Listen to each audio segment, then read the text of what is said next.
Hoax and Hoaxers, October 19, 2019 by Anna von Reitz. There is a tradition of hoaxing and hexing that came to Britain with the Romans.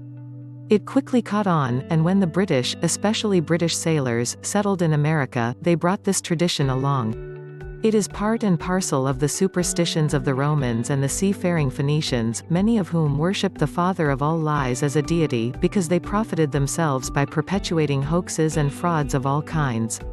If one is to believe one's direct observation and a British Merchant Mariner's Handbook from 1801 and 1803 and 1811, all bar attorneys are international shipping clerks, supposed to be engaged aboard ships and in customs houses to direct collection of tariffs and fees as import duties and taxes, as well as impounding illicit shipments of contraband goods, handling insurance claims, and cashing out bottomry bonds.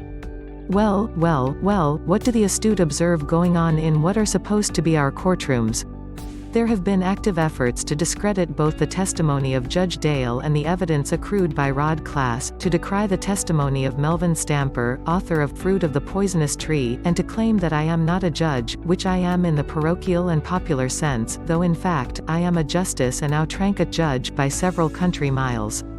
All these attacks hinge on the presumption of the perpetrators that they are in possession of some truth, though in fact they are often the most abject victims of the actual hoaxes involved, clueless tax collection agents, law enforcement officials who don't know that there is any difference between a law and a statute, and similar purveyors of common, but totally incorrect, knowledge.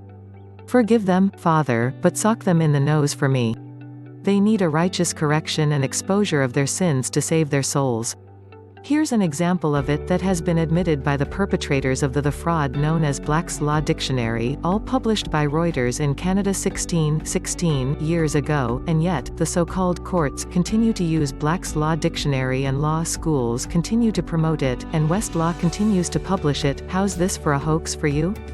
Published on May 28, 2003, modified on May 28, 2003 Montreal, PQ, Reuters. Sarah Medhurst, née Black, shocked journalists and legal scholars at a press conference held at the Black family estate Monday when she revealed that Black's Law Dictionary, a highly regarded legal reference text, was originally written as a joke by her eccentric great-grandfather Henry Campbell Black. Medhurst appeared unapologetic, suggesting that the Black family had never tried very hard to keep it a secret. "Have any of you actually taken the time to read it?" she asked, flipping open the renowned text, and NBSP, look at page 840 for instance. John and Oakes? Or how about page 347? Cordiality, the quality or state of being cordial. She then cast a challenging look around the room. Medhurst admitted that the entire Black family has participated in the century-long ruse, working together to generate content for the ever-expanding text. She credits her uncle Bertrand with developing one of their most successful filler techniques. "We created more than 30 new entries just by using the word actual. Actual agency, see agency. Actual allegiance, see allegiance. Actual authority, see authority. And on, you get the idea." Medhurst admits that the family started to get lazy in later editions, at times resorting to stealing terms from other dictionaries. "I remember one time my brother pulled Leroy, literally, the king, right out of his French-English dictionary to meet the deadline for the 5th edition while on a 3-week ski trip in the French Alps."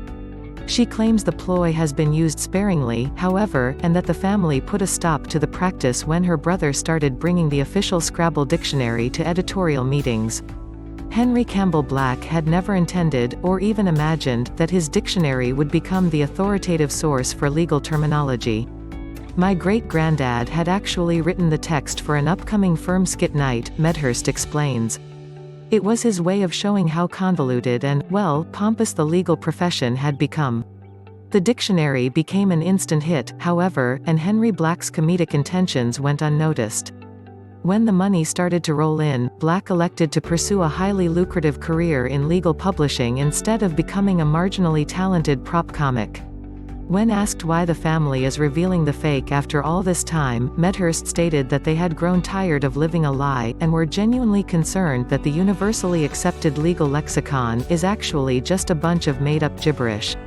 The family is asking that lawyers and students alike immediately dispose of any editions of Black's Law Dictionary into the nearest trash receptacle or recycle bin. West Group, the current publisher of Black's, could not be reached for comment. So, if their favorite dictionary is a hoax, and they are supposed to be working as shipping clerks in customs houses, how much more do you really need to know? What has been passing as the law and the courts in this country for the past 150 years is a gigantic fraud. A combined British and Roman hoax in their grand tradition of fraud for profit. The municipal United States government functions under Roman civil law. A prime chestnut of Roman civil law is a maxim thus stated, "Let him who will be deceived, be deceived." This means that if you don't have brains enough to object to the fraud, you get what you deserve under Roman law. You get fleeced and the Roman civil law will do nothing to protect you. However, the same law requires that fraud once discovered, vitiates everything, clear back to the root of the fraud, wherever and whenever it began. This is why every act, as in actors, and plays and stages, of the Municipal Congress since the 1860s to today, contains this one-line disclaimer as part of their enabling clause: this act shall not affect any right thus previously established. This means that under Roman civil law, we are being constantly grandfathered in, with all rights brought forward. This is so that if they get caught, they can raise their palms and smirk and say, "See? We didn't actually do anything wrong."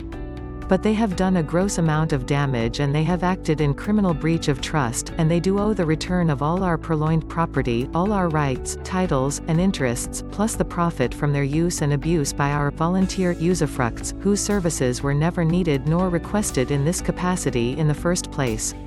For the record, the only law dictionary ever approved for use by our Congress is Bouvier's.